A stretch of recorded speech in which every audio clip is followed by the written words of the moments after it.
Hello everyone, welcome back to my channel. So hope so you are doing great. And today is our day 3 of NORCIT PYQ practice series. So in the previous class I have given you a task, that is कि please comment the answer of these questions that you are seeing on this slides. So बहुत सारे students ने अच्छा दिया answer, best दिया, and कुछ लोगों ने तो दिया नहीं है.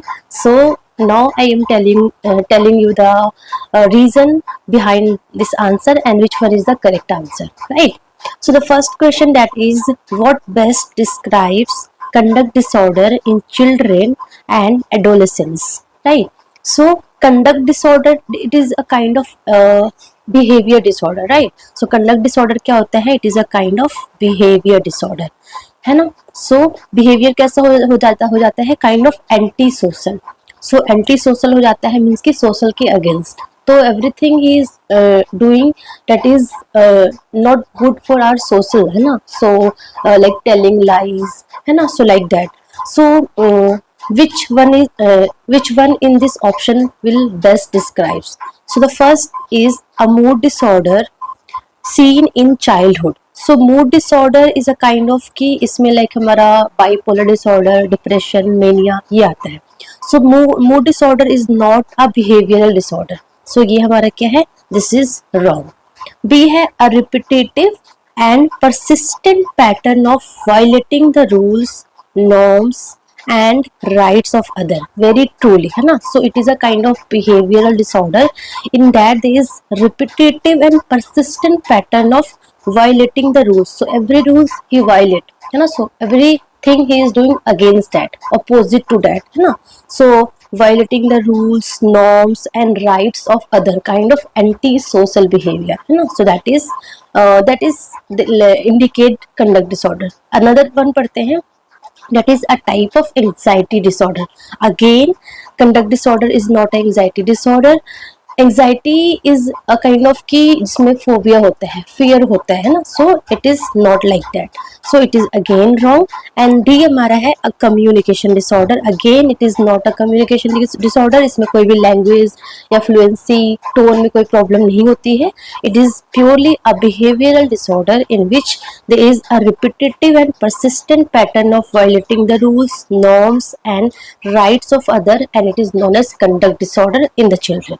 So like kind of stealing, repeated lying, bullying, cruelty towards the animals. So animals को बिना फालतू के ऐसे मारना, ठीक है ना?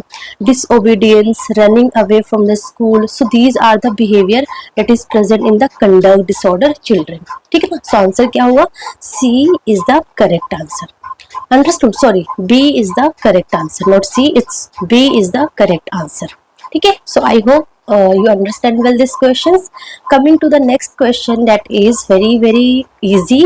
Which of the following is not a negative symptom of schizophrenia? तो देखो, बेसिकली अभी मैं आपको साइकेट्री से रिलेटेड जो भी नॉर्सेट 10 में 9 में जो भी आया है वो करूँगी. उसके बाद लाइक CHN और ऑल हम डिस्कस करेंगे. तो हमने क्या देखा कि most of the time questions की कौन सा पूछा जा रहा है? Normally schizophrenia, mood disorder, alcohol वाला, है ना? Detoxification, and this all topic I have covered well in my detailed video lecture. Plus जो मैंने एक MRP सीरीज करवाई थी उसमें भी मैंने आपको बता रखा है. तो अभी टाइम कम है. अगर आपने साइकियाट्री बिल्कुल नहीं पढ़ी है, so you can study the psychiatry topic from this MRP psychiatry. These all videos available on my YouTube channel, right? So उन्होंने क्या बोला है कि which of the following is not, very important word, you have to pay attention in during exam. Basically these kind of word like not, yes, include, exclude, because this will cost your rank, है ना? This will cost your इसकी वजह से लोग बोलते हैं कि मेरा blunder mistake, it's like कि silly mistakes हो गया ना. So it's not silly, it's a blunder mistake, it's cost your rank. So it's very much matter, ठीक है ना? So which of the following is not a negative symptom? So first of all you should understand what is positive symptoms, what is negative symptoms. So positive symptoms का मतलब है कि increase abnormal behavior. So abnormal thing increase हो जाएगा. Negative symptoms का मतलब है decrease normal behaviour, है ना। सो नॉर्मल थिंग्स जो है वो डिक्रीज हो जाएगी, और पॉजिटिव सिम्टम्स का मतलब है कि जो एबनॉर्मल थिंग्स है ना वो क्या हो जाएगी, इंक्रीज हो जाएगी। So positive symptoms of schizophrenia हमारे पास बेसिकली 3 है, that is hallucination, delusion and disorganised speech and the behaviour, ठीक है ना। सो हेलुसिनेशन में अगर क्वेश्चन आता है कि which one is the most common hallucination present in schizophrenia, so that the answer is auditory. First is the auditory hallucination, second one is the visual hallucination. So the most common hallucination that is present in schizophrenia is auditory hallucination and second is visual hallucination. Second है हमारा कि delusion. So which one is the most common delusion present in schizophrenia patient? So that is the delusion of persecution. ठीक है. And third one is the disorganized speech and behavior. So these are the increase the abnormal thing. Negative symptoms का मतलब है decrease normal things. सो इसमें हमारे सारे ए वाले आएंगे. ए मतलब कि हर चीज डिक्रीज हो जाएगा. Lack of speech, lack of motivation, lack of desire to do anything, है ना. So that is the negative symptoms. तो ए एवोल्यूशन का मतलब क्या होता है, lack of motivation. So that is included in negative symptoms. तो ये हमारा गलत है. एम्बिवेलेंस का मतलब क्या होता है, एम्बिवेलेंस का मतलब है कि to contradictory opposite feeling, opposite things exist at the same time. So let's suppose a person वो बोलेगा कि I love him very much, at the same time वो क्या बोलेगा I hate him so much, है ना. So like two contradictory feeling हो गया, emotions हो गया, है ना, that exist at the same time. So that is known as ambivalence. So that is present in 4 A's, है ना. हमने पढ़ा है ना Blower's 4 A's. सो उसमें हमारा ये इंक्लूड होता है, ये हमारे नेगेटिव सिम्टम्स में नहीं आता है. सो ये आंसर हमारा हो सकता है, बट हमें सी पढ़ना है. स्टिल हमें आपने ए ऑप्शंस पढ़ा, बी ऑप्शंस पढ़ा. इफ यू फाइंड कि yes B1 is the correct answer, still you have to read all options because in the exam you have to choose the best answer, right. So in the following given options you have to choose the best answer. That's the main importance of the NORCET exam, right? So C है allusial. Allusial क्या होता है, that is lack of speech. So it is also included in negative symptoms. तो ये भी हमारा गलत हो गया. D है apathy. So apathy is also included in negative symptoms. So it is also wrong. तो आंसर क्या हुआ, ambivalence. Ambivalence is not included in negative symptoms. So the answer is B. ठीक है ना. So according to the options. Okay. Coming to the next question, that is which cultural problem in India most significantly hinders achieving mental health goals. तो देखो कुछ questions इस तरीके से आते हैं ना जो हमारे कॉमन सेंस हमें यूज करना पड़ता है. इट्स नॉट ऑलवेज कि हर चीज आप पढ़ के जाओगे ना. इट्स नॉट पॉसिबल कि आप हर चीज पढ़ के जाओगे. Many of the question is like कि based on your common sense, and कुछ चीजें ऐसी होती है जो आपने और भी चीजें पढ़ रखी है, तो उसके बेसिस पे आप एलिमिनेट करके आप करेक्ट आंसर ले सकते हो, है ना. सो इट्स नॉट ऑलवेज कि आपको हर चीज पढ़ के जाना है. सो like that this question is based on your common sense, है ना. तो ये आप पढ़ोगे, आपको कॉमन सेंस बोलेगा yes this is the correct answer, ठीक है ना. जब बोलेगा, जब आप बहुत सारे MCQ प्रैक्टिस करते रहोगे, जब उस टॉपिक में आपको थोड़ा नॉलेज होगा, तो of course you common sense will definitely tell you कि yes this is the correct answer. देखो उन्होंने क्या बोला कि which cultural problem in India most significantly hinders achieving mental health goals. You know very well कि हमारे India में बहुत सारे अभी ऐसे मेंटल हेल्थ के पर्सन हैं जो हॉस्पिटल्स नहीं आते हैं, जो प्रोफेशनली हेल्प नहीं लेते हैं because of stigma. You know कि एक स्टिग्मा है लोगों के अंदर कि it is not a mental health, ये उनकी खुद की प्रॉब्लम है, वो खुद इस तरीके से कर रहा है. कोई भी ऐसा प्रॉब्लम नहीं है, वो खुद का ऐसा उन्होंने अपने आप को बना लिया है. सो लोगों के अंदर एक ये है ना. सो आपने देखा होगा बहुत सारे लोग ऐसे बाबा एंड ऑल के पास जाते हैं. So this is the problem in India that is existing. So उन्होंने बोला है कि मोस्ट सिग्निफिकेंटली. सो ए है mental illness is a sign of personal weakness. Yes it is very truly. हमारे इंडिया में लोग क्या बोलते हैं कि mental health is a kind of stigma है, एंड इट इज लाइक कि ये उनका क्या है, पर्सनल वीकनेस है. जो हमारे कल्चरल में लोग क्या बोलते हैं कि it is a kind of social cultural, and लोग बिलीव करते हैं कि it is the personal weakness है. लैक ऑफ मोरल है ना. So that the belief that is existed in the India? So it can be answered है ना. भी पढ़ते हैं. Limited availability of mental health professionals. So yes, limited availability तो है, but it is not hindering the taking the professionally help है ना, treating the mental health person. So it is not that much hindering, but yes, it is also the important factors. ठीक है ना. C है widespread belief in the population that mental illness is not treatable. Yes, it is also present in various community कि mental illness जो है वो treatable नहीं है. ठीक है ना. So it can be answer. D है language difference between patient and providers. तो ये तो हर जगह है, ये तो सारे डिजीज में एक लैंग्वेज बैरियर थोड़ा थोड़ा कहीं ना कहीं तो हो जाता है. ठीक है ना. बट अगर आप चारों ऑप्शंस पढ़ोगे, in all 4 options you will get कि A is more correct answer. उन्होंने बोला ना which cultural problem in India most significantly hinders achieving mental health goal. So which cultural problem लोगों के अंदर यही है, एक स्टिग्मा है कि नहीं mental illness ऐसा कुछ होता नहीं है, ये एक kind of personal weakness है, lack of moral है, lack of doing something है ना. So लोगों के अंदर एक ये belief बैठा हुआ है. ठीक है ना. सो mental illness is a sign of personal weakness. So in the following 4 options the most appropriate answer is A. Understood? ठीक है. नेक्स्ट क्वेश्चन करते हैं. Which of the following statement with mental health complies with mental health ethical principle. So this is something very very important. मैंने आपको mental care health जो act है वो मैंने पढ़ाया था. This is very very important. बहुत शॉर्ट टॉपिक है बट यहाँ से बहुत बार MCQ आता है. तो उन्होंने बोला है कि which of the following statement complies with mental health ethical principle. ठीक है ना. सो ए है confidentiality is necessary for every patient, very important. So confidentiality हो गया, respect हो गया, autonomy हो गया, ये तो सारे पेशेंट को मेंटेन, सारे पेशेंट के लिए मेंटेन करना ही करना है ना. So this is something very very important. तो ये it can be answer. B है patient with severe psychiatric illness can always refuse treatment regardless of risk.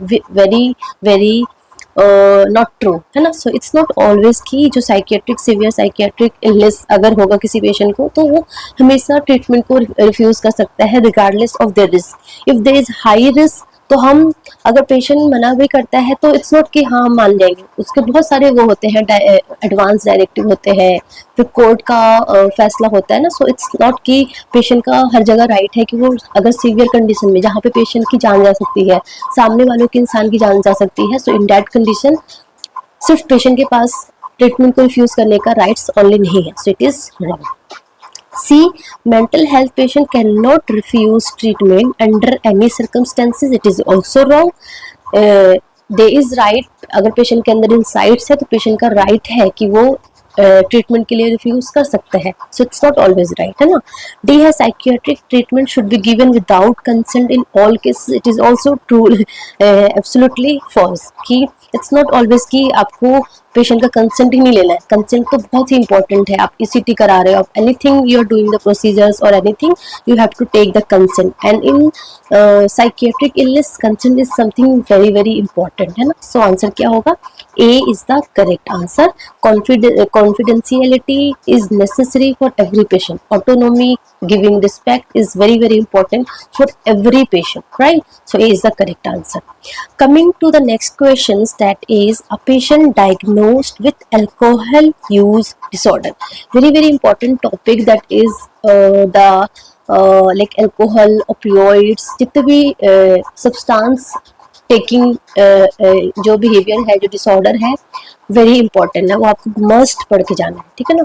A patient diagnosed with alcohol use disorder is initiated on aversion therapy which aims to discourage alcohol consumptions by causing unpleasant physical reactions when alcohol is ingested. You know very well कि aversion therapy क्या होता है, and alcohol में हम aversion therapy देते हैं. उसका main जो मोटिव है that is discourage alcohol consumption by causing unpleasant physical reactions when alcohol is ingested, right? So अगर पेशेंट aversion therapy पे है and अगर उसने अल्कोहल ले लिया तो एक physical reactions होगा, and because of that patient को बहुत unpleasant feel होगा, and धीरे धीरे क्या करेगा, वो अल्कोहल डिसकंटिन्यू कर देगा. ठीक है ना. So which medication is commonly used for aversion therapy? Very easy questions. Like I think this question can be done by every students, है ना, very simple questions. So मैं यहाँ पे आपको कुछ extra ये बताना चाहती हूँ कि like for alcohol, if the patient is dependent on alcohol, we have three class of drugs that we are using. So first of all हमें क्या करना है, डिटॉक्सी करना है, डिटॉक्सिफिकेशन करना है, डिटॉक्स करना है ना, डिटॉक्स करना है. सो फर्स्ट हम क्या देते हैं पेशेंट को, डिटॉक्सिफिकेशन करते हैं. सो डिटॉक्सिफिकेशन के लिए हमारा जो ड्रग्स यूज होता है वो कौन सा यूज होता है, that is benzodiazepines. So benzodiazepines में भी अगर आपसे बोले कि मोस्ट कॉमन कौन सा बेंजोडाइजेपिन्स यूज होता है, so that is the chlordiazepoxide. Chlordiazepoxide is the most common drugs बोल सकते हैं या फिर मोस्ट कॉमन बेंजोडाइजेपिन्स यूज करते हैं अगर पेशेंट को लिवर प्रॉब्लम है, क्योंकि of course if the patient is taking alcohol there is very high chance कि उनको लिवर डिसऑर्डर हो सकता है. Then your medicine should be lot, that is lorazepam, oxazepam and temazepam. ये मैंने आपको निमोनिक बता रखा था, ठीक है. सो ये हो गया हमारा. प्लस हम क्या देते हैं, थाइमिन देते हैं. So that is this drug are included for detoxification. Second drugs हमारा आता है एंटी क्रेविंग, क्योंकि अब पर्सन को क्रेविंग होगा, है ना, किसी भी चीज की जब छोड़ते हैं, लत छोड़ते हैं तो क्रेविंग होता है ना. सो एंटी क्रेविंग में हम क्या देते हैं, एंटी क्रेविंग में हम देते हैं that is naltrexone. Naltrexone. And second drug हमारा है एकम्प्रोसेट. एकम्प्रोसेट, ठीक है ना. But naltrexone is more use, है ना. So like drug of choice अगर बोले for anti craving, so that is a naltrexone. But if patient have like again liver disorder, then हम क्या देते हैं, एकम्प्रोसेट देते हैं, ठीक है. एंड थर्ड हमारा ड्रग्स क्या है, थर्ड हमारा है कि रिलैप्स को प्रिवेंट करने के लिए, कि फिर से वो लाइक डिटॉक्सिफिकेशन कर दिया, क्रेविंग रिड्यूस हो गया, हो सकता है फिर से वो रिलैप्स हो जाए. सो रिलैप्स प्रिवेंशन के लिए हम क्या करते हैं, रिलैप्स प्रिवेंशन के लिए हम क्या देते हैं, अवर्जन थेरेपी देते हैं. एंड अवर्जन थेरेपी में हम क्या यूज करते हैं, अवर्जन थेरेपी में यूज करते हैं हम disulfiram. Disulfiram is use for aversion therapy, ठीक है ना. Naltrexone is use for, acamprosate is use for anti craving, chlordiazepoxide is use for detoxification. तो आंसर क्या हो गया, A is the correct answer. Very simple question. So I hope ये आपको बहुत इजीली समझ में आया होगा. This all 5 questions. So that's all for today and I just want from you people कि please be focused, give your 100%. It's like कि this is your first. अगर आपका फर्स्ट है then well and good, first and last exam होना चाहिए. But अगर आपने पहले से 2-3 नोट्स दे रखे हैं, इट्स ओके. just visualize कि this will be your last exam. So give your 100% like that कि आपका ये लास्ट है, अब इसके बाद फिर से ये चीज़ के लिए नहीं पढ़ना है, ठीक है ना. सो प्लीज़ बी फोकस, अपने टाइम को प्रॉपरली डिवाइड करो. एंड सारा जो मोह माया भी दुनिया में चल रहा है ना, in the world, like very जो भी चीज़ें चल रही है, उससे आप थोड़ा सा डिसकंटिन्यू होके जितने भी सोशल मीडियाज है, the most importantly that is Instagram, please uninstall that app. तो जिस दिन आपका एग्जाम हो जाएगा उस दिन आप इंस्टॉल कर लेना, बट अभी के लिए प्लीज़ आप उसको अनइंस्टॉल कर दो. एंड प्लीज़ बी फोकस, है ना. मेहनत तो करनी पड़ेगी, विदाउट मेहनत there is no any shortcut. So please अपने टाइम को प्रॉपरली डिवाइड करो. अपने टाइम को द बेस्ट इज कि 4 स्लॉट्स में डिवाइड करो, first, second, third and fourth, ठीक है. फोर्थ स्लॉट में लाइक कि आपका मॉर्निंग हो गया 8 to 12 PM, 12 PM to 4 PM, 4 to 8 and night में 8 to 12. And try to give at least 2 to 3 hours in each slot, है ना. सारे स्लॉट्स में ट्राई करो कि 2 to 3 hours आपको देने हैं. 3 hours इज बेस्ट. अगर आप 3 hours दे रहे तो बेस्ट है. एंड अगर आप किसी एक स्लॉट में 1 hour इंक्रीज कर देते हो देन वेरी मच बेस्ट, है ना. सो आपका सिलेक्शन की चांसेस और ज़्यादा इंक्रीज हो जाती है. एंड देन आपको फोकस किस पे करना है, अब आपको बहुत ज़्यादा न्यू कंटेंट पे फोकस नहीं करना है. आपको बेसिकली फोकस किस पे करना है, जो आपका वीक टॉपिक है, जो टॉपिक बहुत इंपॉर्टेंट है, PYT है, प्रीवियस ईयर टॉपिक्स है, प्रीवियस ईयर क्वेश्चंस बहुत आते हैं उस पर, वो आपका वीक है, उसको स्ट्रॉन्ग करना है. उसके लेक्चर आपको प्रॉपरली पढ़ना है, वाई फाइंड करना है. And you have to more and more focus on revision. the everything that you have studied till now, try to revise that all, try to recall this all the information, try to collect all the information in your mind and try कि on the day of exam जो भी information आपने collect किया है you are able to recall, है ना. So that is very very important. So revision पे focus करो. सेकेंड थिंग, एमसीक्यू प्रैक्टिस पे फोकस करो. एमसीक्यू कैसे करना, क्वालिटी बेस्ड एमसीक्यू होना चाहिए. सो पीवाईक्यू तो करना ही करना है, प्लस पीवाईक्यू के साथ साथ आपको किस पे ध्यान देना है, आपको ध्यान देना है थोड़ा सा लाइक सिनेरियो प्रायोरिटी टाइप वाला एमसीक्यू. तो उसके लिए आप मॉसबी से कर लो, ठीक है. प्लस अगर आप ने टेस्ट सीरीज ज्वाइन कर रखी है तो वहाँ पे आप सब्जेक्ट वाइज टेस्ट देते रहो. डेली लाइक डेली जो हमारा लॉन्ग वाला टेस्ट होता है जिसको हम ग्रैंड टेस्ट बोलते हैं वो देते रहो. एंड जस्ट सिर्फ टेस्ट देने से नहीं होगा, आप भले ही वीक में 2 टेस्ट दो बट उसको प्रॉपरली एनालाइज करो. जो भी आप वीक चीज़ें देख रहे हो कि कोई टॉपिक आपको वीक लग रहा है, कोई आपको लग रहा है कि इस टॉपिक को मैं प्रॉपरली रिवाइज नहीं किया है, या फिर आप कुछ सिली मिस्टेक्स कर रहे हो तो उस पर थोड़ा वर्क करो, ठीक है ना. एंड जो आपका जो आप टेस्ट सीरीज देते हो, टॉप टेस्ट देते हो, तो उसके मार्क्स को आपको एनालाइज करना है. बट उसकी जो रैंक है, उसके जो मार्क्स, उसको सीरियसली नहीं लेना है कि ऐसा नहीं. इट्स नॉट लाइक दैट कि जो आपको अभी मार्क्स आ रहा है वही on the day of exam आएगा. No, it's not like that. वहाँ पे जो भी क्वेश्चन आने वाले आपको नहीं पता. यू आर जस्ट प्रिपेयरिंग कि so that on the day of exam you will do best, है ना. सो उस तरीके का आप प्रिपेयर कर रहे हो. सो आपको जो भी आप टेस्ट देते हो उससे आपको काइंड ऑफ लर्निंग की तरह फॉलो करना है. आपको लर्न करना है, उसको आपको सीरियस नहीं लेना कि जो मेरा अभी मार्क्स आ रहा है वही मार्क्स उस दिन आएगा. No, it's not like that. Okay, so that's all about today. Thank you so much. If you have any doubt please comment me. Okay, so all the best.